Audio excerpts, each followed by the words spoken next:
부모는 평생을 주는 존재입니다. 사랑을 주고 시간과 마음을 주고 마지막엔 가진 것을 다 털어 자식에게 쏟아붓습니다.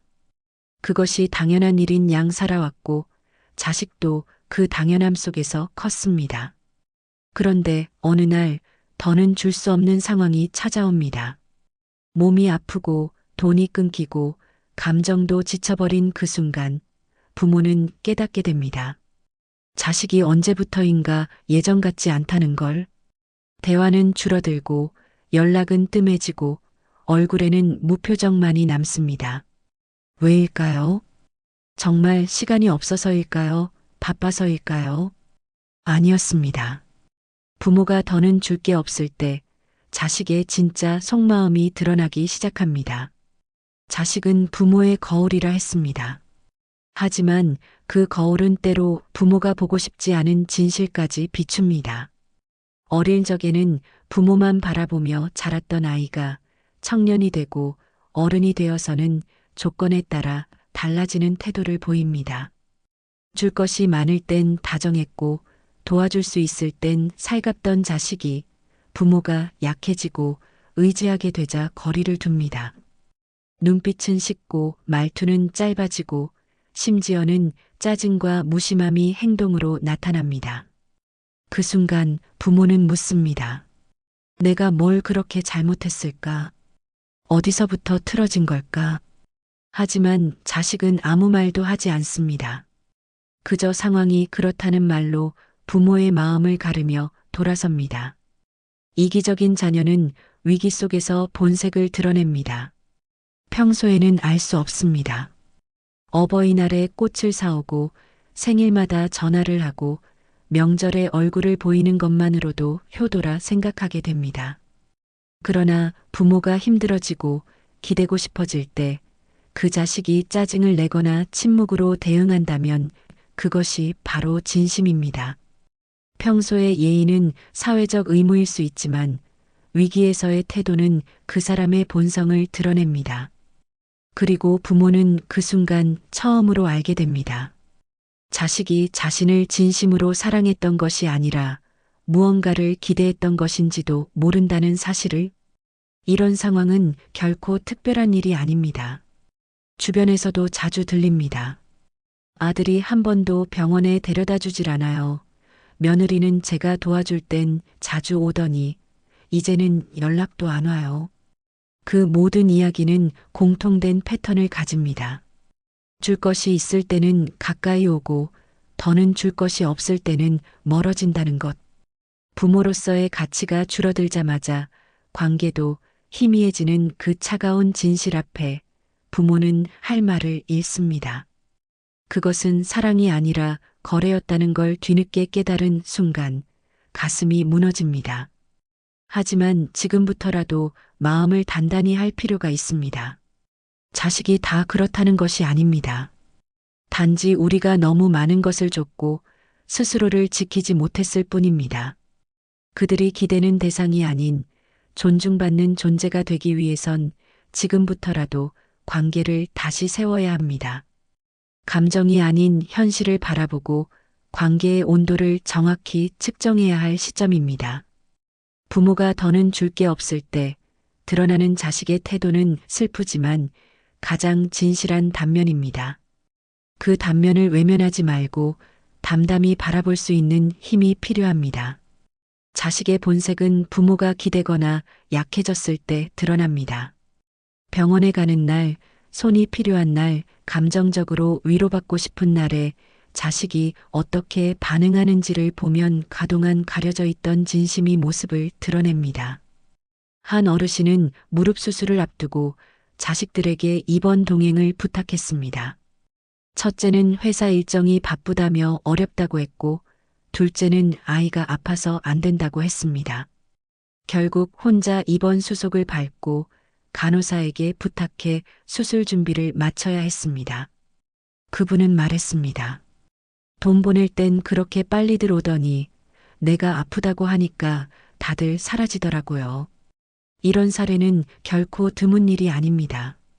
어떤 자식은 부모가 집을 정리하고 싶다는 말을 꺼내자 갑자기 자주 전화를 걸어옵니다.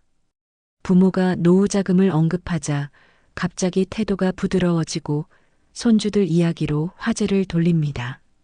반면 부모가 치매 초기 진단을 받았다는 이야기를 꺼냈을 땐 반응이 전혀 다릅니다. 전화를 피하거나 불편한 기색을 감추지 못하고 아직 멀었잖아. 그거 대단한 것도 아니야라며 대화를 끝냅니다. 부모의 상태에 따라 자식의 반응이 바뀌는 것, 그게 바로 이기심의 증거입니다. 이기적인 자식은 부모를 책임이 아니라 기회로 여깁니다. 줄 게 있을 때는 효도하고 기대할 게 있을 때는 연락하며 상황이 불리해지면 발을 뺍니다. 말은 공손하지만 눈빛은 식어있고 행동은 무심합니다. 부모는 자식의 그런 태도를 한 번쯤은 눈치챘지만 애써 외면해왔습니다. 설마 내 자식이 그러랴 요즘 바빠서 그러겠지라고 스스로를 달랬습니다. 그러나 마음 한켠에는 자식의 냉정함이 분명히 느껴졌고 그 느낌은 점점 확신으로 바뀌어 갔습니다. 문제는 부모의 감정이 이때부터 흔들리기 시작한다는 것입니다. 실망, 분노, 서운함이 교차하고 내가 지금까지 자식을 잘못 키운 것 아닌가 하는 자책까지 생깁니다. 그런데 이런 자책은 오히려 자식의 이기심을 더 키우는 결과를 낳습니다. 자식은 부모가 자신에게 화를 못 낸다는 걸 알기 때문에 더 마음대로 굽니다. 부모가 주는 것에 익숙해진 자식은 그것을 당연하게 받아들이고 더는 줄 수 없을 때에는 짜증이나 무관심으로 대답합니다. 그리고 부모는 다시 묻습니다.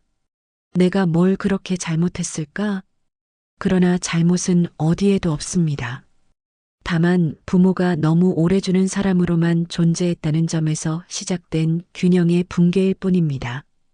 부모는 자식을 사랑했고 자식은 그 사랑에 익숙해졌으며 이제 그 익숙함이 당연함이 되고 당연함이 요구가 되어버린 것입니다.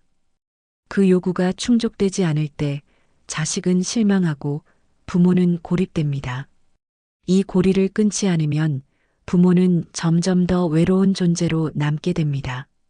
이기적인 자식이 만든 침묵은 결국 부모의 마음까지 얼어붙게 만듭니다. 이기적인 자식 앞에서 가장 현명한 부모는 감정적으로 반응하지 않는 사람입니다. 실망을 했더라도 감정적으로 울부짖거나 너도 늙으면 알게 될 거다는 식의 비난은 오히려 관계를 더 멀어지게 만듭니다.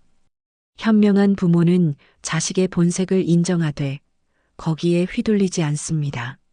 한 어르신은 자식들이 돌보지 않는 상황에서도 조용히 혼자서 병원도 다니고 정부 지원 제도를 찾아가며 스스로 노후를 준비했습니다.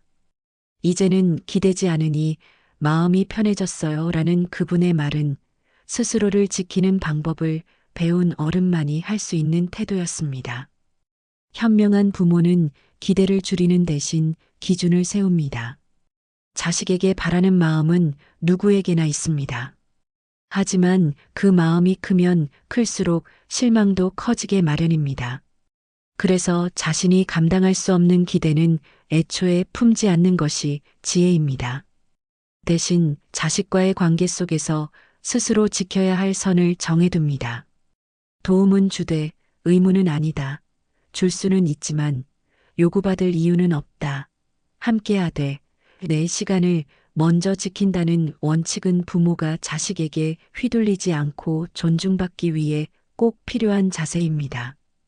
감정의 중심을 지킨다는 것은 자식을 미워하지 않으면서도 스스로를 잃지 않는다는 뜻입니다. 사랑과 희생이 지나치면 그것은 자기 소모로 바뀝니다. 현명한 부모는 자식을 사랑하되 자신을 먼저 돌볼 줄 알고 관계에 거리감이 생기더라도 억지로 붙잡지 않습니다. 외로움이 찾아올 수 있지만 자존감이 지켜지기에 그 외로움마저도 덤덤히 견딜 수 있습니다. 그렇게 균형 잡힌 마음이 결국 부모를 무너지지 않게 지켜줍니다. 또한 현명한 부모는 자신의 외로움을 자식 탓으로 돌리지 않습니다. 물론 섭섭한 감정은 존재하지만 그것에 매몰되지 않습니다. 대신 자신에게 질문을 던집니다. 내가 진짜 원하는 건 뭘까? 지금 이 관계에서 나는 어떤 사람이고 싶은가? 그 질문을 통해 부모는 감정의 중심을 찾고 비로소 자식과의 관계를 다시 건강하게 조정할 수 있게 됩니다. 주는 부모에서 이해받는 사람으로, 희생하는 부모에서 존중받는 어른으로 변해가는 과정은 고통스럽지만 의미 있는 변화입니다. 가장 중요한 것은 자식에게 사랑받는 것보다 스스로를 잃지 않는 것이 먼저라는 점입니다.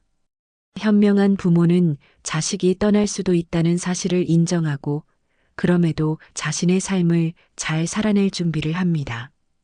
그렇게 당당한 어른이 되었을 때 자식 또한 부모를 다시 바라보게 됩니다. 사랑은 억지로 얻는 것이 아니라 존엄으로부터 비롯된다는 사실을 자식이 깨닫는 날, 관계는 다시 제자리를 찾아갑니다. 어떤 부모는 모든 걸 주고도 외면당합니다. 마음을 주고 시간과 돈을 주고 건강까지 잃어가며 헌신했지만 돌아오는 건 감사도 보살핌도 아닌 무관심이었습니다. 한 어머니는 젊은 시절 맞벌이를 하며 두 자식을 모두 대학에 보냈습니다. 등록금부터 결혼 자금까지 모두 마련했고 손주들 돌보는데도 앞장섰습니다. 하지만 남편이 세상을 떠난 뒤 몸이 아프기 시작하자 자식들은 점점 연락이 뜸해졌습니다. 엄마는 늘 강하잖아. 요양보호사 불러드릴게라는 말로 거리두기를 시작하더니 결국 생활비나 병원 수속도 혼자 해결해야 하는 상황이 되었습니다. 그녀는 말했습니다. 지금 생각해보면 내가 너무 많이 줬던 것 같아요. 그래서 더는 남아있는 게 없네요. 반면 어떤 부모는 자식과의 관계가 오래도록 안정적이고 따뜻합니다. 그 부모는 자식을 도와주되 절대 자신의 삶을 포기하지 않았습니다. 자식에게 필요한 순간엔 곁에 있어주되 자신의 시간과 건강, 감정의 균형은 철저히 지켰습니다. 나는 너를 도울 수 있지만 내 인생도 소중하단다라는 말은 처음엔 자식에게 낯설었지만 시간이 지날수록 그 말 속에 담긴 무게를 자식은 이해하게 되었습니다. 결국 그 부모는 존경과 배려를 동시에 받으며 노년을 보내고 있었습니다. 차이는 단 하나였습니다. 자신을 지키는 태도였습니다. 감정을 정리한다는 것은 단순히 마음을 다잡는 일이 아닙니다. 지금까지 쏟아온 사랑과 시간, 기대와 희생을 다시 조명하고 남은 삶의 무게 중심을 내게로 옮기는 일입니다.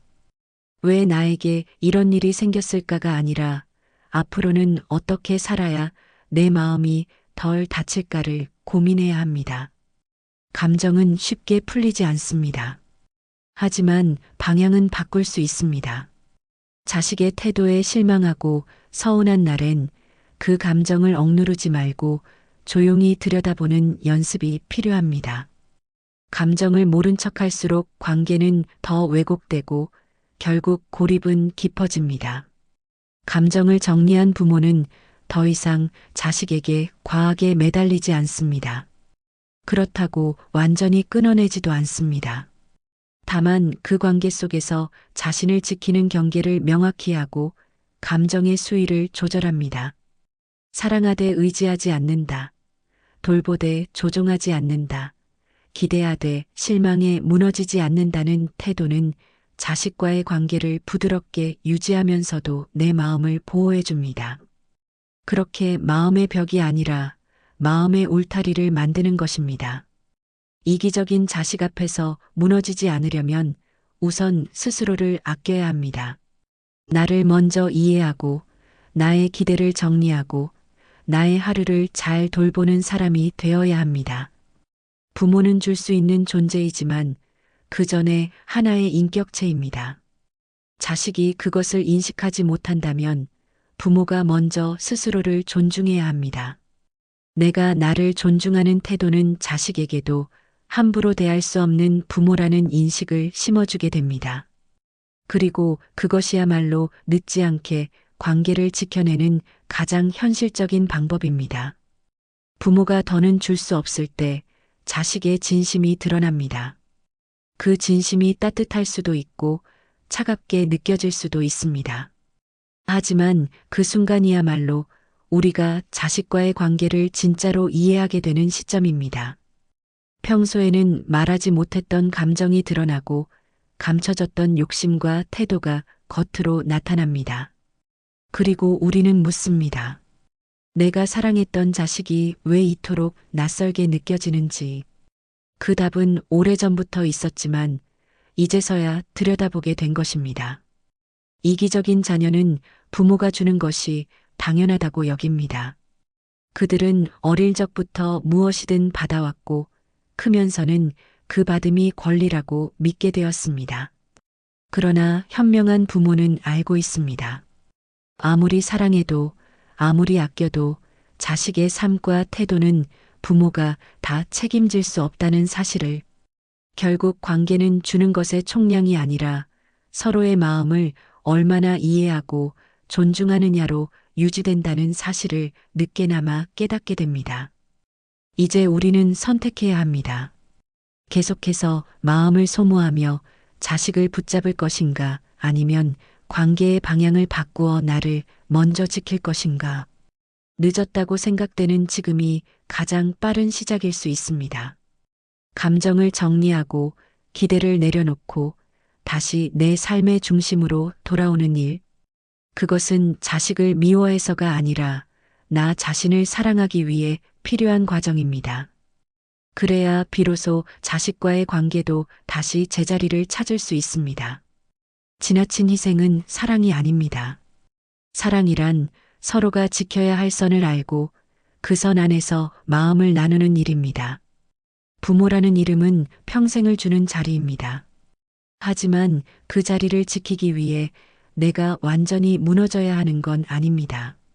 나도 존중받아야 하고 나도 이해받아야 하며 무엇보다 나 자신에게 인정받아야 합니다. 자식이 알아주지 않아도 괜찮습니다. 내가 나를 소중히 여기는 순간 고립은 더 이상 외로움이 아닙니다. 그저 나를 단단히 만드는 고요한 시간일 뿐입니다. 이제는 자식에게서가 아니라 내 안에서 평온을 찾아야 할 때입니다. 부모가 더는 줄 게 없을 때 자식의 속마음이 나옵니다. 하지만 그 속마음을 보더라도 흔들리지 않는 사람, 그것이 바로 존엄을 지키는 어른입니다. 그리고 그런 어른은 결국 자식에게도 세상에게도 잊히지 않는 존재가 됩니다. 사랑을 나누되 스스로를 지키는 것, 그것이 우리가 살아가는 마지막 시간에 반드시 지켜야 할 삶의 태도입니다.